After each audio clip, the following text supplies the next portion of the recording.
we took a short trip this weekend where we took the boys 5 and 7 on the Delaware Water Gap. It was a good time. Yeah, we went from Smithfield Beach all the way to Shawnee Inn. It's only like a little over 3 miles, but it took us close to 2.5 hours doing it. We kept stopping along the way.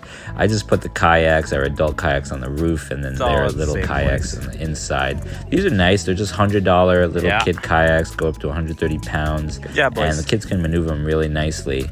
There's all 4 kayaks all lined up at Smithfield Beach, getting ready to launch. Yeah, had a good time. Kept exploring islands. Kept seeing wildlife. We saw fish. We saw tadpoles. We saw bald eagles. We saw muskrats. Had a good time exploring waterfalls. And yeah, it was nice just being out on the water, having it carry you. From Smithfield Beach on, it is very slow, the water. So it was great for the kids' first time, since there was no heavy current that they had to fight against. Here's them looking for tadpoles and stuff. Man, there was so many tadpoles on some of the riversides. Yeah, look at all those crazy ones. But yeah, no, we had definitely had a really good time. It was a great first experience. There was not too many rapids. I honestly would have liked more. And I think now with the kids like having done a river, you know, they've done our lake in the backyard all the time. This was really the only rapids we saw. But now I think they're comfortable.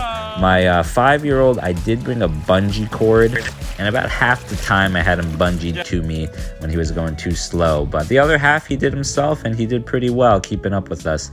There is a campsite. The Delaware Water Gap has like 40 of these campsites along the river, and they want you to do 13-mile trips. But yeah, you can camp all along the Delaware, and that's my plan this summer, to do that with the kids.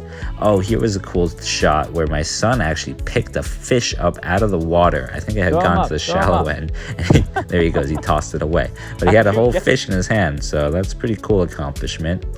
But yeah, we plan to do a kayak camping trip. I did it with Valen, my now 7-year-old, back when he was 5. We were in the same kayak at that time. So I want to do it with the boys in their own kayaks and just do a quick overnighter on the Delaware Water Gap. So that's the plan. So this was a good preparatory experimental trip. Oh, here's a bald eagle that we saw. It was so cool. We saw 2 of them flying overhead of us too, and it's cool to pass them on the kayaks. Yeah, it was just a beautiful, scenic, really good ride along the Delaware. Definitely would highly recommend it. If you want more speed, I'd say end at Smithfield and start higher up north on the river, or west of the river. Yeah, there's that bald eagle flying overhead. Anyway, we had a great day. Just spent 2 hours towards the end of the day. Sun was setting, but yeah, a great time. Our son Marie's parents were watching the little guys, and we got to go have an adventure. So definitely recommend it. Good luck, guys. Hope you have great adventures. Godspeed.